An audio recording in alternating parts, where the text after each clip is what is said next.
you found yourself at the MLS studios recently over in, I believe, Spanish Harlem in New York City. So I'm curious about what that's like and kind of what behind the scenes things you got to see that might interest people who are wondering what is indeed behind the scenes in MLS world. Yeah, in MLS world, being in New York City, it was a moment where I had to take a step back and really try to find myself living in the moment and not really trying to concentrate as to what all these executives were telling me and showing me and meeting a different talent. I just kind of took a step back and reflected on the fact that I never really thought I was going to be part of this circle ever. It's a big world, especially in New York City, but in a very small soccer community where at times, you feel like people aren't paying attention to you. But, being from Austin, being able to go to the studios, I mean, when I reflect on Telemundo Austin and just the different studios that I've been here and now in Texas, they're very small. And so when I saw at least the English side, it's really huge. Like it Mm. is amazing. It is so huge. The screens are awesome. The Everyone's so professional, so friendly, so kind. I'm kind of like the type of person that I went into rooms where maybe I wasn't supposed to be in, but I just wondered by myself. Like I essentially like opened, they gave me the key, the app to open the front doors. And so I went in there and started seeing, and I know I'm gonna put footage on social media, but I haven't gotten to that yet because every life has just been moving so quickly these past few days. But no, I mean, seeing the talent, seeing everyone in person was really cool. It's a very small studio. It's like in a square, but it's like 3, 4 stories. There's no Mm. windows. So it's a little bit depressing. The Spanish studio is a little smaller than the English one. And that's just because what I was told is that before the executives that are now taking over MLS 360, that was done with the approval of someone else. Typically, you try to make sure that the English and Spanish are pretty equal, so no one feels left out in any sense. But yeah, it's really cool. It's really clean. It was just a moment where you just see the big screens, light camera action. Everyone's so professional.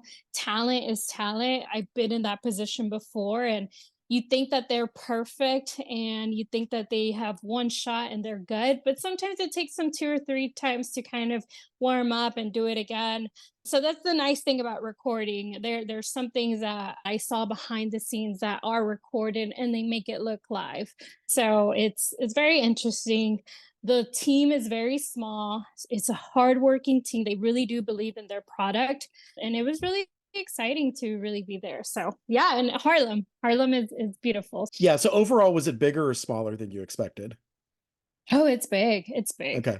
Compared to all the studios that I've seen here, it's super big. It's Okay. huge. It's like a first story of, I don't know, a main big building, and the screens are like, I don't know, 40 inches. They're huge. Like when I say they're huge, they're awesome. It's like really And Apple. yeah, and did you get to talk to any on-air personality? Andrew, Oh, Wiebe. you talked to Andrew Wiebe. Uh Great. Yeah, it's so funny because I walked in and you know, some people don't know me, and that's completely fine. I don't expect anyone to know me, but in the soccer world, as I come back to, we kind of interact. Twitter's kind of that middle tool where I know you've interacted with other talent and stuff Mm-hmm. like that. And so it was really fun to Andrew saw me. He's like, "Hey, Michelle." He's like, "I know you," but he was so in the zone. I even told him, I was like, "You're." He was so in the zone. He was running late. There was an accident that had happened. So he just said, "Hey, I'm really busy right now. I kind of have to start, whatever, Mm-hmm. doing prepping for the show." And so I spoke to him. Kaylin, very nice as well, very tall, very beautiful. Sasha, very kind, really tall as well. But yeah, no, everyone was so welcoming. The Spanish side, I spoke to Miguel Gallardo, he former Austin Aztecs player. Were obviously talking about Austin MLS All Star being here. He's super excited about that himself because he really loves the city. Antonella, the Spanish presenter, really kind, really smart. Started her career in journalism too. It was amazing. I was just like, wow, this is cool. And back to Andrew then. So he didn't say anything about regression to the mean or anything like that. No, he didn't. He didn't. He was so focused. He was so professional. He ended up reaching out to me via DM 2 days later when I was Hmm. already back in Austin, and he was apologizing, like, "Hey, I'm sorry I didn't give you more time, and if you need anything," he's like, "How can I convince you to move to New York? I'm here if you need anything." And so Hmm. we just kind of have that conversation. Super super nice guy, and I think he just wants to help everyone. I think the community in this soccer world is like that. I think everyone just kind of wants to help everyone as much as they can. One more Andrew question: socks or no socks? He was like in pants, and I'm trying to remember. I think he had Well, that's socks. Yeah, good. he had like ankle socks. I think that's what he had. Okay, And okay, because he came, gotcha. he came in like regular clothes, and then he Hmm. switched. Obviously, in there they have like stylists and the makeup room. Like it's just so nice and posh. Like not here. Here you would run like from the studio to the field, and there's no one following you around with makeup or any of that. Here you all kind of do it yourself, right? When it's locally, something I'm not used to. Emergency podcast.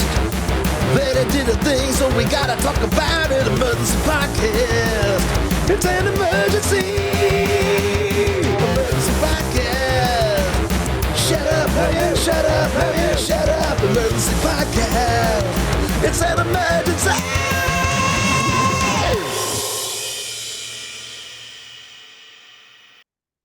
Hey, a hearty hello to you all, and welcome to another episode of Emergency Podcast, where we deal with all the Austin FC emergencies. There's one, but there's also some very good news. And we're gonna, before we get into the emergencies and everything that's dire, we're going to talk about something that is fun and exciting. And we have somebody great here to do that with. Continuing on our tour of the Austin media multiverse, we have Michelle Sanchez, who is, of course, long time person covering Austin soccer in both English and Spanish. She is the new architect of something called Rincon Verde, which I'm going to let her talk about. And then she is also, as we talked about the cold open there, she is now producing for MLS on the Spanish side, which is very, very exciting. That did mean that she had to go to Houston recently, but it is a job in soccer. So sometimes when you have a job in soccer, you have to go to Houston. Michelle, how are you doing? I'm doing well. Thank you, Phil, so much. Very kind for the intro. I appreciate you. And I'm excited. And I miss Austin FC. I felt like a stranger in a pond of a lot of other soccer talent because I wasn't at Q2, but it was nice to finally visit Shell Stadium. Oh yeah, so Shell Energy Stadium. Yes, you were there for Houston, Colorado. Yeah, and it was a game. I was like, I was expecting it. Everyone was like, "Oh, that sucks." You're gonna go to a game that is gonna be really boring, and it turned out it was goals, goals, goals. It was a lot of excitement. I wish the stadium was more packed, though. Oh, that still seems to be a problem, apparently. Yeah, it was midweek, and I was talking with Raul, who's a Spanish talent, worked for Televisa TUDN for a very long time, and he expressed the same sentiment. Like he can't believe that we are in Houston, we're in Texas, and the stadium was kind of empty. But it was midweek, so I guess I've never been during a weekend, so I'll Yeah, give them the I've been benefit of the doubt. Yeah, I've been there midweek. I actually went there a few years ago to see the Dynamo play the Austin Bold in a Open Cup game, actually. So that was a little bit of history. That was me and Chris Bills and Zach Smith in a car heading over there. I wanted to talk a little bit about Rincon Verde and what the concept behind that is. Yes, so Rincon Verde is for the Spanish speaking audience that loves soccer, that is wanting to maybe get to know more of the behind the scenes or who the players are when it comes to Austin FC, any news, any cool interviews that, I get to do, and to interview other talent in MLS or other voices or even fans or content creators. Really, I'm kind of open to anything, but it's dedicated. The mission was and has always been for me to use what I can with the players that only feel comfortable speaking Spanish to send a message in our community that maybe doesn't understand English or maybe wants to have a better connection when it comes to the Spanish side of Austin FC, the players that they may want to get to know a little bit more. But that's always been the mission in my career, to use my background as a Mexican American to be able to give them a little bit of give back to the community in soccer, if that makes sense. So that's a passion project. I've kind of paused it because, as you said, a job in soccer is unlikely. And so a lot of this is unpaid. A lot of people know that, or maybe don't know that, when you and I go to games, even though we do get press passes, we're there not to just enjoy the game, but to actually put out stories, to get player interviews. And we don't get compensated. Like, it's not enough to pay the bills, right? We also have to work a 9 to 5 or do other things. So I've been lucky enough, as you mentioned early on, now I picked up a side gig freelancing for MLS during match days, especially here in Austin. The reason I was in New York was because they wanted me to move full time over there, and I just felt like that role wasn't the one that I was looking for at the moment. But I'm still involved, and I'm happy, and it pays very okay. It's something, but you know Right. what I mean? You know Yeah. what I mean? If it was full time, man, then maybe I would be moving to Bee Caves, but it's very freelance at the moment. And living in New York is really expensive. And so Mm. get stuff that they have going on. But yeah, like you've said, I mean, you're a professor yourself.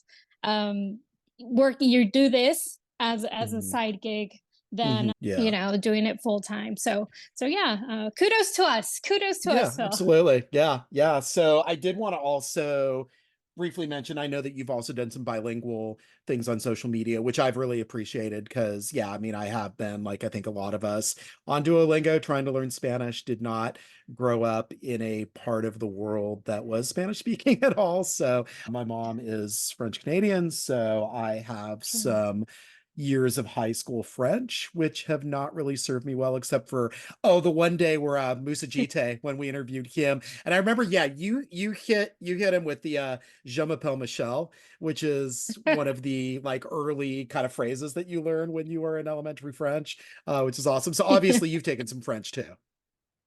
Very little, and most of it I credit to Friends, the TV show, because that's where I got it from Phoebe. I Oh don't know if my, you remember okay.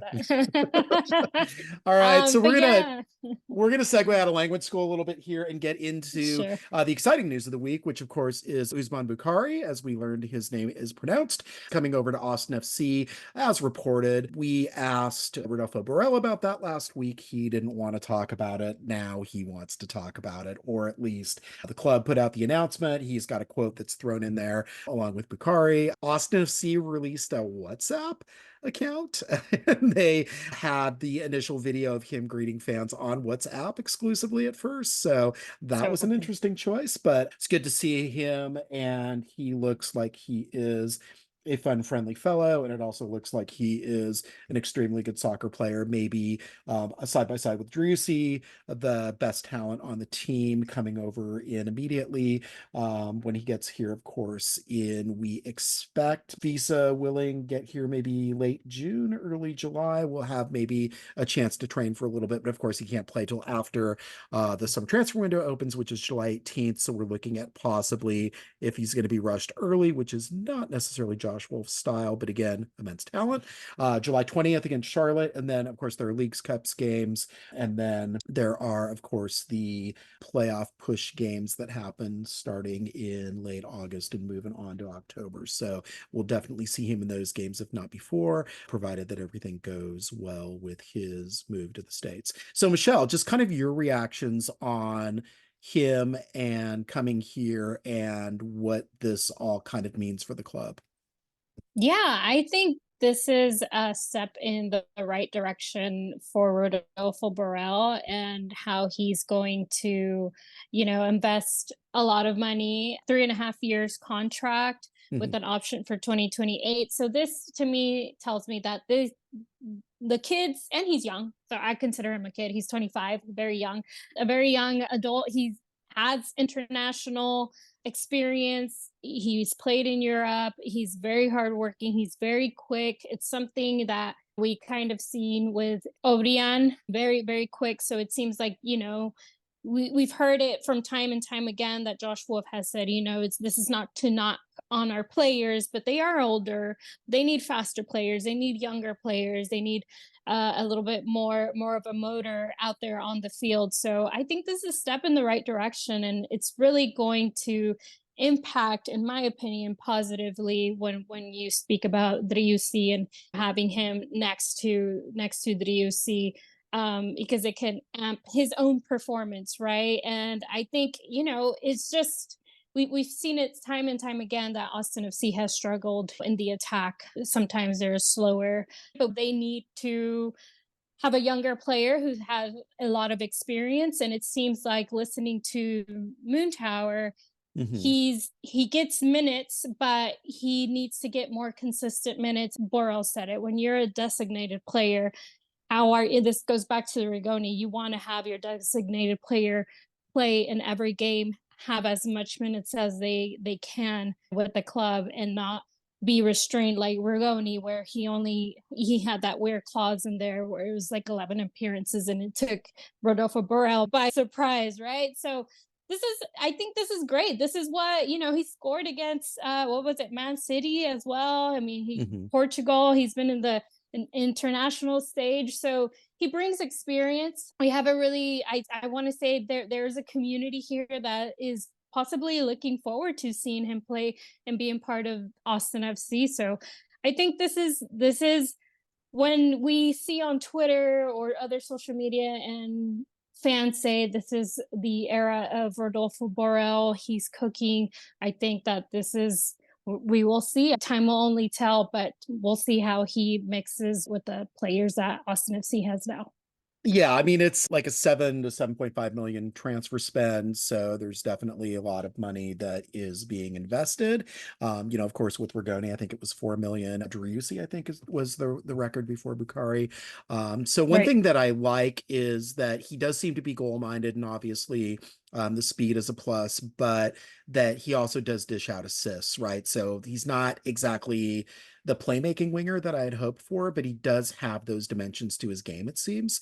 And Right. I think that's going to be important to match with somebody like Driussi and then a Diego Rubio, right? So somebody who can Rubio. Right. shift and all that. So I think, yeah, I do think that we have the makings of a good attack formulating, and obviously Bukari's addition to that has a lot to do with it. Obviously we'll talk about Rigoni in a little bit here, just kind of wrap that up a little bit further, but Sure. it's a definite, it's a definite upgrade, even though it is a designated player for a designated player. They are two completely different Sure. players at two completely different phases. Like you said, he's only 25 right now, so they'll be getting him for his prime years, and then when they renegotiate a contract again, he would be on the verge of being 30. So if they do decide that he's working out and that he's got a few more good years in him with that kind of production level, then theoretically they can have him come up at this point. Because again, with that choice to come over here at 25 and do a 3.5 year contract, that's Right. basically saying, if I had dreams to get into a Big Five league more regularly, and he has played there a little bit, with of course the league on, then that would have been maybe the move. But this is definitely kind of an investment in understanding that he can maybe be a star in MLS versus a solid player in Europe.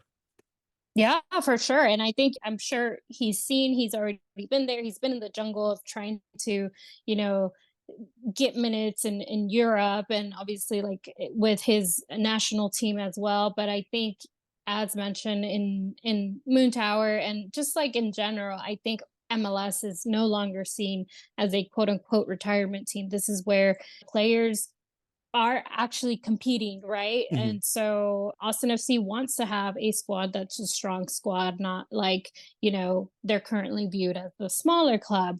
And they're very young in their campaigns. I mean, it's year 4, but of, this club, but I mean, I think this is good for him. I think he Mhm. considered that. I think that's what I'm trying to get at. I think he considered that and definitely getting those minutes. We have Julio Cascante, who's more than likely going to participate this summer with his national team, and then you have Dani Pereira. So there's hopes in it, and Leo as well that has been called up before. So there's hopes, Mhm. and I think he understands that. He's like, okay, this is going to be a league that if I'm out here balling with assists, maybe goals, getting minutes, it's something that he'll want to maybe obviously get called up to his national team. Yeah, he definitely will play. I mean, it does bring up the questions. I mean, if he is being called up for his national Right. team, there are going to be times where he will be absent for that, but most of the time, I imagine if he is here, I imagine that he will start unless there are maybe injury issues that happen, which he doesn't Right. seem to, from what I've seen, have a big history of. But speaking of injuries, we had learned last week that Verde had 16 healthy field players, some were on the mend, and then it appears that Sebastián Driussi may have an injury, that he, of course, only was in the game on Wednesday against the Timbers for an hour before exiting, and that is pretty early for him. We did see that he was being worked on in the locker room after the game. Well, not physically in the locker room, but in the other kind of Sure. little part where they do that. And so there are questions whether he will be able to play against RSL on Saturday. And then, of course, he has missed PKs in the last 2 home games, which is a very unusual thing for him to do. So, Michelle, what are your thoughts? You did not get to see Austin live on Wednesday because you were watching the Dynamo, your new favorite Yeah, team. my new But favorite team. but tell me just kind of your reactions to that and what you're hearing and what you're seeing and what you're processing. Yeah, I think it's unfortunate. In the past he has said it, and I don't know if he expressed this, but I'm pretty sure you also know this, having covering Driussi for a while now. He has a consistent groin injury, chronic one that doesn't go away. So I don't Mm, know if this is the same injury, but he's himself said it. I have a chronic groin injury. This is going to mm. happen again. I'm going to get injured again. I'm more than likely, going to struggle with this for the rest of my career type of thing. Oh He boy, he okay. made it a point to say that last time he got injured. So we saw that he didn't start this season. He started out later in the season. He Mm. wasn't there for opening day. So missing the PK only adds to maybe what he's struggling, and knows that his body is struggling. So mentally, I know when I've asked him in the past about his mentality, he's the type of person that has a strong one. But I think it's affecting him, honestly. I think the pressure of this club only counting on him, his body maybe not being where he wants it to be, being open to injuries and possibly battling an injury himself, a minor one, but injury is whatever. I think that in the past, even when you put yourself in a situation where you're not 100% healthy, you're gonna miss those PKs. So I think, in my opinion, that everything that I've kind of said is contributing to his mental state, to maybe where he doesn't feel good physically, and that's why he missed a second PK. And he's been so good in the past with PKs, and to see him miss a second one this season, and two, and since he joined the club in total, it's a little worrisome. Honestly, it's a little worrisome to me, but I know this team will struggle if he is out for a Mhm. long term with a injury. Right. I mean, how do you think the Bukari news is going to help him, first of all, and just in terms of maybe relieving some of that pressure on him to be kind of, again, the player that everybody looks up to. I mean, they will still look up to him, obviously, but Right. knowing that there's another player kind of his talent caliber that's entering the club. Yeah, I think just knowing and talking to Driussi in the past, he's really a team player. He doesn't like to be the star of the show. He loves help. He loves to have his teammate help him. If he can help him with an assist, he will do that. So I think that will alleviate and take some pressure off of him in the long run, honestly, whenever he comes and gets integrated with him and they start finding their flow, I think that they'll find something that works for both of them. And hopefully, yeah, it'll take some pressure off of Driussi because yeah, right now he's the man of this show and he doesn't like that attention very much. He likes to share it with everyone else. But he is the better player. Josh Wolf puts him in that pedestal, saying that he is the star of this, and his teammates do too, right? Danny Mhm. Pereira has said it in the past too. Like he's the guy. Cascata said the same thing. So yeah, I think he would appreciate that. He's a humble team player, and so yeah, I think I don't know. Maybe he'll take the captaincy one day. Bukari will. I don't know. We'll see. Yeah, I mean, again, like the captaincy is an interesting question with Driussi and all that. I mean, obviously a subject of debate, things like that. Have you asked him kind of specifically and gotten into that about him and kind of how he sees that role? I haven't personally asked him, but I know in the past, and I think it was brought up earlier in the beginning of the season, how he, found himself and if he was going to continue to be the captain. And he said he was comfortable with it and that Mhm. he believes that everyone is a captain in their own ways. So he kind of gave us that answer in Spanish, Mhm. Yeah. if I remember correctly. But yeah, he's mentioned it. And so I don't know. I guess we'll see.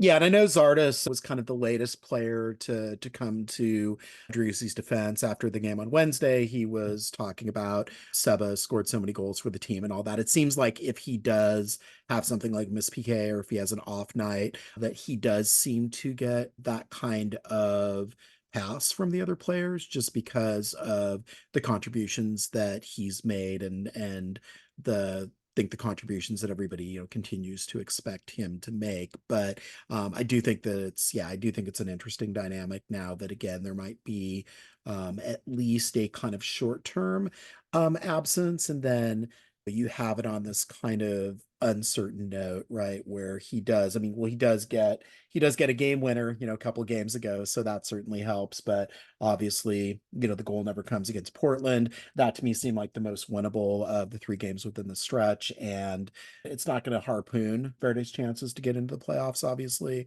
but it's a good time to try to bank points, and it doesn't seem like they're going to be banking a lot this trip. I don't have a lot of confidence in the RSL game for Verde. Tonight we are by the way recording on Friday afternoon, but this will come out Saturday morning, the day of that game. To me, that seems like that's going to be a little bit of a struggle, but we shall see. It's MLS, weird things happen. It's very possible that Verde comes in there motivated and like Brad Stuber said, with pissed off energy, and then lo and behold, maybe there's a victory because maybe, I mean, RSL won't be looking past them per se, I don't think, but maybe we'll just kind of see the injury reports and see where the team is and make some assumptions and maybe some miscalculations. We shall see. I Yeah, did want to I did want to talk a little bit also about Emmy Rigoni because you had interviewed him. And again, based on talking to sure. him at length, based on talking to Driussi the times you have, just kind of curious about that relationship and how much they're going to miss each other and kind of what you got from Rigoni in that recent interview. Because again, yeah, the idea that there was this appearance clause, which once it hit 12, his contract was going to auto renew for 2025. This idea that certainly Rigoni must have had an inkling of that. He must have seen the contract he signed, but didn't seem to necessarily be letting on. Like this was a pretty closely held secret, I think, until the waiver announcement actually came. We thought that maybe there would be some action in the summer transfer window if possible. I think a lot of us figured that he wouldn't last the year, that once obviously the season ended, that Austin would not exercise the option. But it looks like based on the contract and what Burrell clarify to us that that decision was sort of made in contract language that definitely favored the player over the club. Right, exactly. Yeah, it's very interesting, right? I think we're gonna end up seeing how this plays out. But I honestly, I would be surprised if Driussi signs another extension here in Austin, Hmm, or okay. if he doesn't leave. I only say that because Driussi came, essentially he was an influence to Rigoni coming here. His friend essentially gets let go, and they agree to break his contract, obviously. But I feel that they both knew, though. I think they both probably knew that he wasn't working out, he wasn't getting minutes, things just weren't working out. Obviously, every time Rigoni would do something positive, Driussi would always say, like, he would come to his defense, like, yeah, I'm super happy for him. He is a workhorse. He practices and puts out his best effort. But he just wasn't working out, honestly. And when I spoke to Rigoni this last time and I was asking him about being a designated player, only getting a few minutes, how was that going to change? Little did I know, we all didn't know about this clause, but he essentially expressed that he was doing everything he could and showed up for practices. And essentially, it was up to the coach to decide if he was going to get those minutes. Now, like I said, this all changes and to the reason why he wasn't Mhm. getting those. And I just think, like you said, I think they were going to see him out at the end of the season. But I thought it was interesting, though, that during the off season in the winter, Borrell went up to his or called his agent and told him, "Hey, we need to fix this." So they were Mhm. trying to find a solution for him. Yep. But I think at the end of the day, it's business. He got paid very well, and he's now going to see where he can pick up another contract as a free agent. But I just think that this comes to show that MLS isn't it's hard. Like, it's not what people think. And I don't know if he had that mentality. I know that Driussi had expressed to him, this is a league where you're going to have to work your butt off, type of thing. But I want you to come because you're my friend. We've played together. This would be a great duo, Argentines together and all that. But he just wasn't working out. I know this because that's what they would communicate to us in Spanish. But yeah, I guess we'll see. But I don't know, Phil, what do you think? Do you think that Driussi will sign another extension here with Austin? That's an interesting question. I mean, he would if he wanted to go back to Europe. I mean, that would probably be the window to do that in. I Mm. don't know if he would want to return to Argentina, perhaps. Yeah, I mean, I have kind of no idea where he would take that, but I do think that yeah, it's gonna be a definite juncture for him and determining whether or not he actually wants to stay in Austin. That's an interesting question. I mean, I do feel like maybe Austin, given kind of his current production and given kind of what he's done over the last 2 years, like, they might have some questions about it too. Again, because he's an interesting player on this roster just because he doesn't have the kind of natural position like other players do. Like, he's not definitively a striker, he's not definitively a winger, he's not definitively a midfielder. I mean, he's kind of more, if anything, of a second striker, but he's in a one striker system. So it Right. really depends on having other people around him who can be playmakers and allow him to be able to float kind of in and out as need be. And we saw in 22 with Fagundes in that kind of playmaking winger role that worked really well until teams seemed to kind of figure it out about 2/3 of the way through the season. And he hasn't really had that kind of relationship with anybody else since. I think the thought Right. was maybe Rigoni would do that, and that obviously didn't really work out. So in a way, he's kind of a luxury. Like, if you could Yeah. have Driussi, even with all his talent, versus a solid defined 9 and a solid defined 10, who are maybe kind of lower end DPs, like, do you get those kind of players and know what you're getting in goals and assists versus Driussi, who can have an MVP style season in Mhm. 2022 and then not have that the next year, and looks like he's maybe not on track to do that as well this year. Like, I mean, I think he's going to end up with decent numbers, but Right. in terms of thinking about your top paid designated player, although, we'll see what Bukari's salary is in September. Once that MLSPA Christmas comes, could be that Bukari might be making more even than Driussi, but still, he's gonna either be the top or second highest paid player on the team. And if you're only getting like a 10 goal, 7 or 8 assist season, it's a good solid season by MLS standards, but by top tier DP standards, it's really not. Right. Exactly. Yeah. It's going to be interesting. So, yeah, it's like any company, any job, right? You have high turnover and you always get new management. It seems like, with this, Not at least here. in the last two, in the last two seasons. But, it's like, Josh Wolff, it's going to be interesting to see how this season ends for Josh Wolff as well. And I don't want to Yep. get too ahead of myself, but yeah, I have thought about it. And, Driussi said it, even when he signed his contract, like, I'm here. I believe in what this project, we hear Anthony Pericourt and everyone else say this Mhm. project, this long-term project, 100-year war, whatever, which is great. It's a great marketing. But we'll see if he really gets, I think you have a point. If he gets those pieces that can help him reach high goals and all that again, because I know he wants to be MVP again. I asked him, is this the goal? Obviously, right? Mhm. Obviously, everyone wants to have a great season. Sure. But Yeah. he said, he's like, yeah, I want to have the same season as I did in 2022.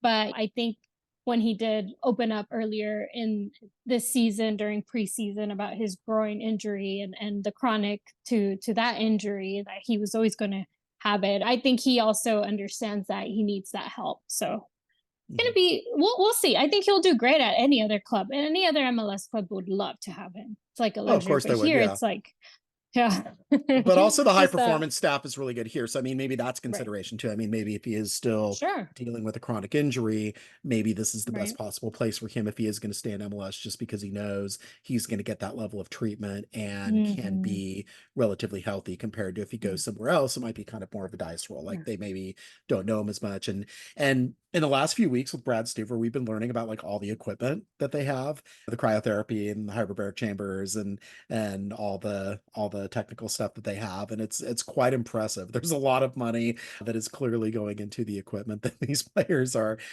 being worked on with. So yeah, that's Oh another yeah, factor I think that goes into it. I know. You had mentioned, I wanted to hit this quick a little bit, but first, anything more on Rigoni that you want to touch on before we see him sail No, off into the sunset? I know. No, I wish him well. I mean, he hopefully he gets. It's unfair. I know he got a lot of bad comments and feedback from fans, but he only played in his natural position once, to be fair, here at the club. Like he always said that the position that he was playing, it wasn't his natural position, and he tried his best. Do I feel bad for him? No. I mean, am I gonna miss him? He was a great guy. He's very polite, answering questions was great, but I wish him well in the next chapter of his Mhm. life. Right. Yeah, that's it. So you had said something interesting about Owen Wolff. You had unearthed some interview time that we got with him in 2022, and he recently got made available for the midweek media session and gave a lot of solid non-answers, which Yeah. seems like they were maybe practiced, kind of helping the team, doing what I can to help the team kind of style answers, which is great, which is good. That's a good thing to say. It's not anything that's gonna, you know, light us up in terms of, oh, we're going to use this quote. Oh, it's yeah, but it's exactly. something that, again, he's trying to be professional, he's trying to be measured. But what was that thing that you found? And then I want to kind of maybe talk about that a little bit to close us Yeah. out here. Yeah, it's so funny. I think he needs to get trained by Ethan Finley when it comes to PR. I think Ethan Finley is great. He's very colorful, even Alex Hmm. Spring at times. But no, he's very like Josh Wolff, quiet, straight to the point, serious, very short answers type of guy. I don't know if it was 2022 when we had a virtual press conference with him. I remember I was at the Telemundo station and he was the player of the week that was going to talk to media. And I remember asking him something along the lines, and I'm paraphrasing, how are you going to find your own identity playing under your dad? You are the son of Josh Wolff. Josh Wolff is obviously known in US soccer. How difficult, or do you feel like you need to find your own identity and not be known as Josh Wolff's son? Do you want to be known as Owen Wolff, and how do you find your own identity? And he kind of gave me this really short answer. He didn't really know how to answer it. He kind of said something about like, yeah, I'm really new. Like, I consider myself, Owen Wolff, and I don't really think much about that. I don't really something along the lines of he doesn't really pay attention. But his Hmm. answer wasn't one that, an experience, a player who's had many, many years of experience with media. You want to kind of hear that side of them. I don't know if he ever gave it that thought, but I thought it was interesting. And now fast forward, and now I'm starting to see, and that's exactly what I wanted him to touch on, because we are seeing a lot of people saying that it's nepotism, and that he's a coach's son and everything. And I just think I'm really upset that I wasn't there, because I think that's a question that needs to be asked to him about his own identity, finding his own voice, his own identity. And if will that take him to leave Austin FC in order to find his voice in this Hmm. soccer world. So yeah, I think that was just kind of my point, and I want to get your feedback on that, and what you think he needs to do in order to find that, because I think that's essential. Yeah, I mean, I would say that, first of all, when your dad's your coach, obviously you have to kind of try to compartmentalize as best you can, that kind of Mm. personal relationship that you have and that you've had since birth. But then also, obviously, as a player to coach, you have to understand that there's a dynamic there, and there are people that are probably going to be looking for you to be favored and to be chosen over others just because of that familial relationship. So I do think that that's something that he's got to be conscious of, even though if he is not saying that necessarily, Mm. then yeah, I do think that that's something that is a factor in there. I think we're seeing him develop. He's still a very young player. He's still just 19, but I do think that seeing that kind of versatility, I know that some people have knocked him for, oh, now he's playing right back. Oh, now he's playing wing. Oh, now he's playing central midfield. But I think it's advantageous to have a player that you can slot into three different positions and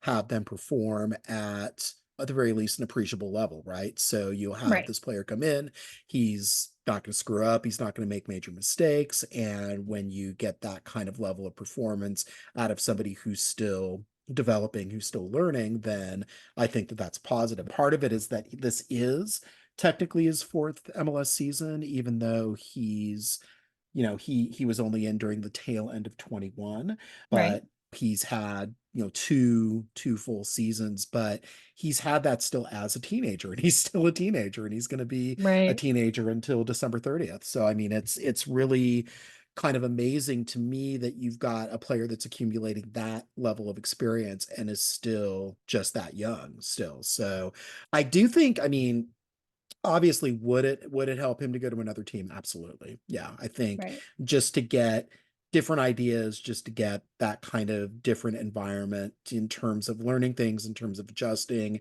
in terms of not having the style that you were very, very used to, because Right. this is obviously his only professional team. He was obviously with other academies before Austin, but still the idea that he's been in the system quite a while. So yeah, this at this stage of his development, obviously, if he can find an off ramp to Europe or another MLS team, maybe it makes sense. I mean, I think in terms of whether it's good for Austin for Owen to leave, I mean, I think it's kind of better for Owen at this point than for Austin to lose him, just because the need for that kind of versatility that he can bring, that you have somebody that you can put in at multiple positions, especially with the squad being as thin as it is. I mean, if it gets built up in various areas and you have good depth pieces at all the positions that he's playing in, then yeah, then maybe he is more expendable.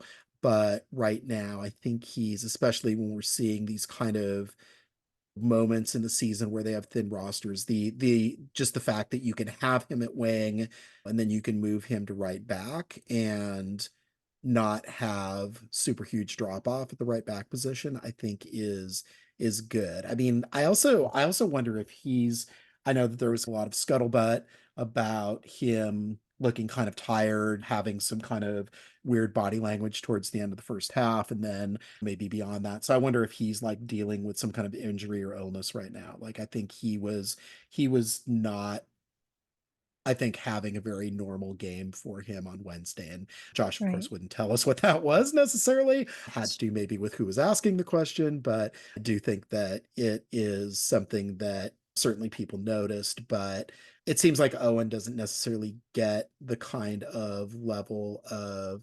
understanding that, say, like Driussi having an off night does. Yeah, and I think that's just gonna to be super transparent. I had this conversation with Miguel Gallardo and Antonella because they obviously know Austin FC. They don't really Mhm. cover it and they don't really care about it. They didn't even show it at the MLS 360 like wrap up or whatever. I was like, really? Yeah, you guys are gonna. So I was there advocating for Austin FC, but I brought it up and I told them about Owen Wolff and how their thoughts on that situation. And they essentially said the same thing that you're saying, and but they're more on the side of like he needs to leave Austin FC if he wants to make a name for himself, because always being under your dad's, even though you're always going to have this perception and this narrative, or he's always going to have this narrative around him where it's going to be very difficult for people to recognize that he is his own player and earn his minutes rightfully so, rather than because he's the coach's son. And I think I even during that interview, now that I'm remembering, because my dad coached me a lot and he coached me and my other women, he coached Right. women's soccer. And I even joked with Owen Wolff and I told him, I was like, we have something in common. I think our dads coached us. And he even laughed about it. And I was like, I'm so dumb. I'm comparing myself to a professional player, but I digress.